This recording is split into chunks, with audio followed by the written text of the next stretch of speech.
Kauna-unahan sa Pilipinas.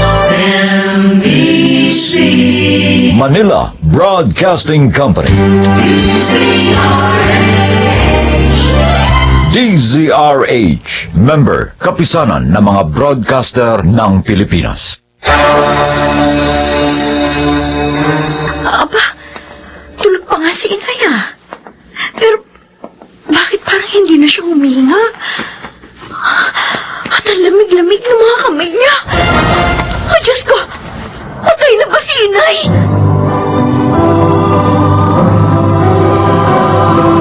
Handog ng DZRH ang dulan sa kanyang panahon.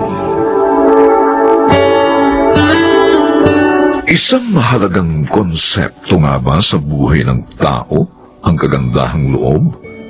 Kung sa ay nangangahulugan din ito ng lahat ng kabutihang taglay ng isang individual.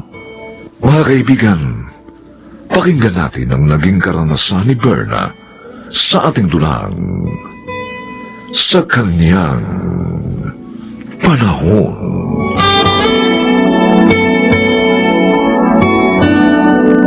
Kuya Lester, si Lola Rosing, bigla na lang nawala ng malay sa harapan ng bahay nila. Ha? Nasaan na ngayon ang lola? Dinala ng mga barangay tanod sa ospital. Tara, sunod tayo ron. Sandali. Kailangan malaman din ni Inay ang nangyari. Sasaglitin ko lang siya sa grocery sa may palengke.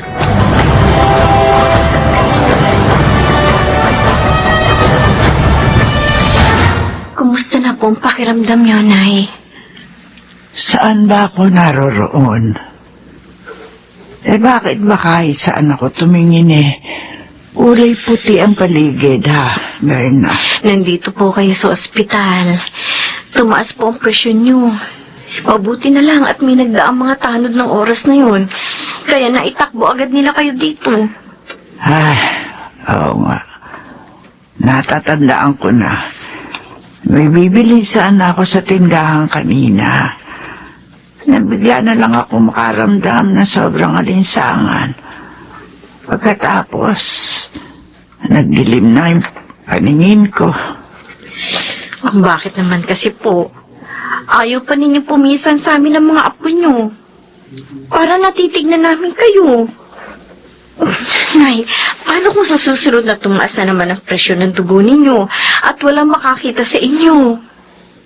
Sabi pa naman ng doktor, nasa seryosong kondisyon na raw ang hypertension ninyo dahil nga sa edad ninyo. Ba't iba naman ako magiging pabigat pa sa iyo, Berna? Hindi ka na nga binalikan ni Victor mula na magtrabaho sa Australia. Hayan, inampun mo pa si Noli na anak din niya sa ibang babae. Mabait naman po si Noli, Nay. At saka masipag mag-aral. Kaya hindi po ako nangihinayang sa itinutustos ko sa kanya. Isa pa, magkasundo po sila ng Kuya Lester niya. Pati sa kursong kinuha nila sa kolehiyo. Pareho restaurant management ang pinili nila dahil pangarap nila makapagpatayo ng sariling restaurant pagdating ng araw. Basta ako, huwag mo na akong intindihin pa, Berna. Lagi ko nga hinihiling sa araw-araw. Sana, hindi na ako magising mula sa pagkakatulog. Ay, Yung bang iayaon na lang ako sa mundong ito ng payapa. Nang hindi na ako makakaabala pa.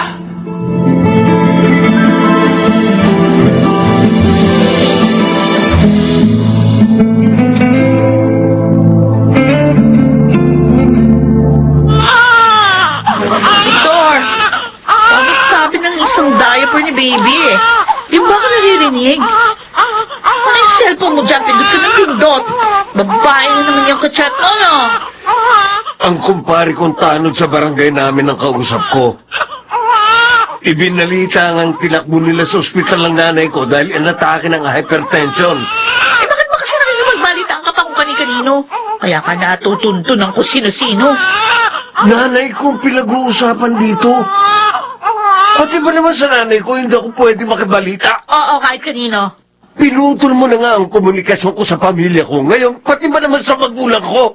Oo, hindi ka pwede makipag-usap kahit kanino. Kahit sino, lalo na sa asawa mo, sa mga anak mo, at kahit pa sa nanay mo nga. At lalo kung perang pag-uusapan, dahil sa amin lang ng anak mo, kulang ba yung kinikita mo bilang driver ng heavy equipment? Alam mo bang habang lumilipas ang mga araw, lalo ko lang napapatunayang ikaw ang pinakapangit na nangyari sa buhay ko rito sa Australia. Ah, ganon, ha? Talaga lang, ha? O dahil sa sinabi mo yan, lalo kong babatayan yung mga galaw mo, at lalo hindi ka na po pwede makipag-communicate sa sino mang pamilya mo sa Pilipinas. Tandaan mo yan!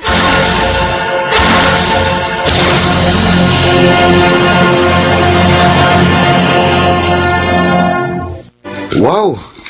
Ang bango niyang hinahalo mo sa kawali, ha, Noli? Kailangan masintensahan ko yan pagkalutong mo, ha? Nagpa-practice nga kasi ako magluto ng iba't ibang snacks.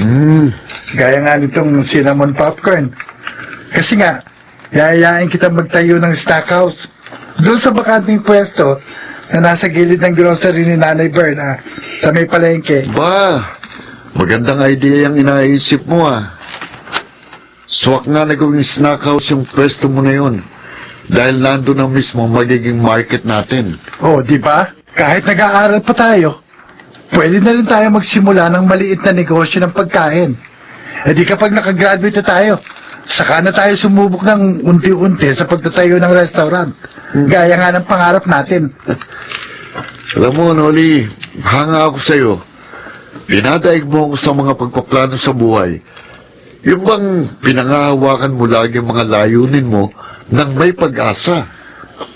Ang totoo, Kuya Lester, sa inyo ni Nanay Berna ako kumukuha ng lakas para sa mga pangarap ko. Naging napakabuti niyo sa akin. At pagdating ng araw, gusto kong suklian ang kabutihang ipinadama niyo sa akin. Para sa amin ni Inay, sapat nang maipasa mo rin sa ibang kabutihang nasimulan mo sa sarili mo. Sa ganung paraan, parang nakaganti ka na rin sa amin.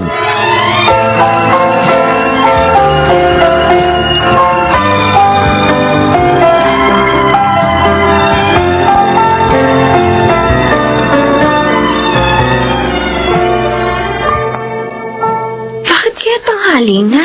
Saradong-sarado pang bahay ni Inay. Samantalang alam ko, maaga siyang gumigising. Teka nga, makapasok na nga sa loob nang malaman ko kung bakit.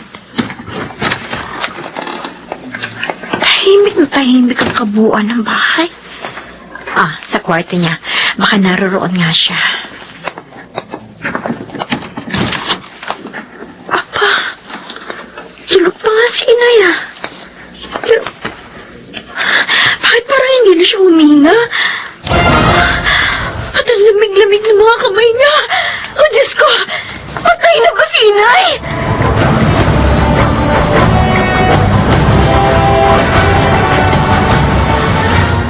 Ang kaibigan! Ang kanyang cellphone mo! Bakit ayaw mo bigay sa akin, ha? Sino kausap mo, babae, no? Umating ka! Kumpare kung taano na kausap ko! Oh, Patay na ang nanay ko. Kaya pwede ba huwag mong guluhin ang pag-uusap namin? at ano? Uwi ka sa Pilipinas? Hindi ka pwedeng umuwi, Victor. Hindi ako papayag. Sa buong panahon ng pagsasama natin, ikaw lagi nasusunod, Mariette. Pero sa pagkakataong ito, ako na! At sa ayaw mo sa gusto, uuwi ako sa Pilipinas dahil gusto ko makita ang mga labi ng nanay ko. Hindi! Paano kung hindi ka na bumalik? Paano? Hindi mo na kami balikan ang anak mo. Hindi ko kayo pwedeng hindi balikan dito. Dahil dala-dala ko kayo sa konsyensya ko. Dahil tanggapin ko man o hindi, ikaw ang nangyaring karma sa buhay ko at hindi na kita matatakasan.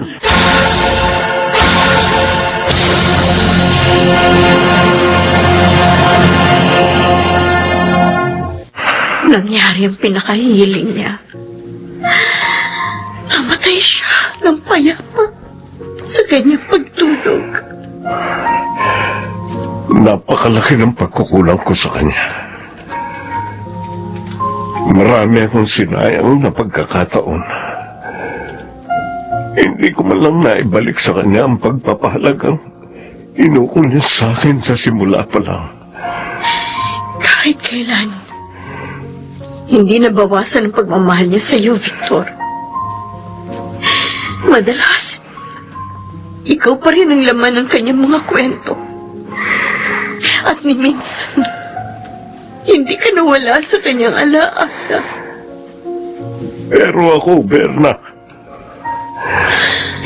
anong klase akong anak? Hindi ko man lang siya nadamayan sa mga paghihirap na dinaanan niya sa buhay. Di isa man sa mga pangako ko sa kanya na magtrabaho ako sa Australia. Wala akong natupad. Alam ko naghintay siya na naghintay. Hinintay niya ako ng hinintay.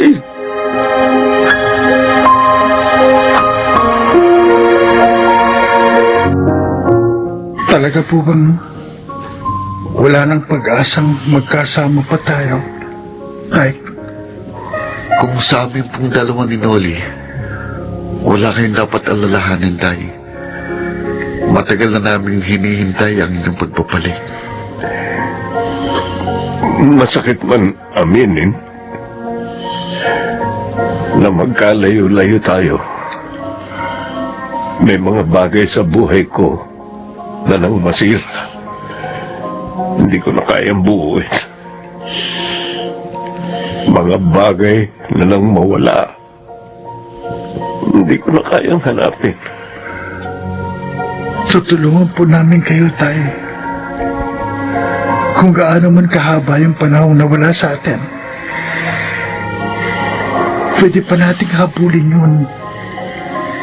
Kaya pa natin, Tay. Tama po si Noli. Lalo na sabik na sabik po kaming makasama kayo pagkalipas ng mahabang panahon. Lalo lang nadudurog ang puso ko sa mga naririnig ko sa inyo, mga anak. Napakabuti pa rin ang pagtanggap niyo sa akin. Sa kabila ng pagtalikod ko sa obligasyon ko sa inyo bilang isang ama. Pero, isa lang ang hinihiling ko sa inyo. Kahit hindi na tayo muling magkasama-sama, ituloy niyo ang kabutihang nasimulan niyo sa inyong mga puso sa lahat ng pagkakataon. At huwag niyo nang uulitin alinman sa aking mga pagkakamali. Siguro nga, sa iyo ko huling hihingi ng tawad, Berna. Naging marupok ako. Hindi ko nalabanan ang mga tukso sa panahon ng paghahanap buhay ko sa Australia. Isa na lang ang dapat mong gawin sa sitwasyon mo ngayon, Victor. Sa pamilyang iniwan mo sa Australia, sa kanila mo ituwid ang iyong mga pagkakamali. Sa kanila mo punan ang iyong mga pagkukulang. Kung meron mong dapat makadama ng iyong pagbabago, walang iba, kundi ang bagong pamilyang binuo mo roon. Ang tanging hiling ko lang sana, sakaling doon man ako abutan ng kamatayan, gusto kong sa mga piling niyo pa rin ni na Lester at Noli maiuwi ang aking mga labi. Dito, sa tabi ng nicho ni Inay. Gusto kong dito rin ako mailibing. Sa ganung paraan, matatahimik ang aking kaluluwa. Sa ganung paraan, doon ko lang mapapatawad ang aking sarili saan man ako naroon. Pero ngayon, magkaharap pa rin tayo at may pwede pa akong humingi ng tawad. Berna, patawarin mo ko. Patawarin mo ko. Matagal na kitang pinatawad. dito sa puso ko, Victor. Wala rin naman akong hiniling sa Diyos, kundi mapabuti ang buhay mo. Na sana palagi mong matagpuan ang kaligayahang hinahanap mo. Napakabusilak ng puso mo, Berna. Salamat. Maraming salamat sa iyong pagpapatawad. Maraming salamat.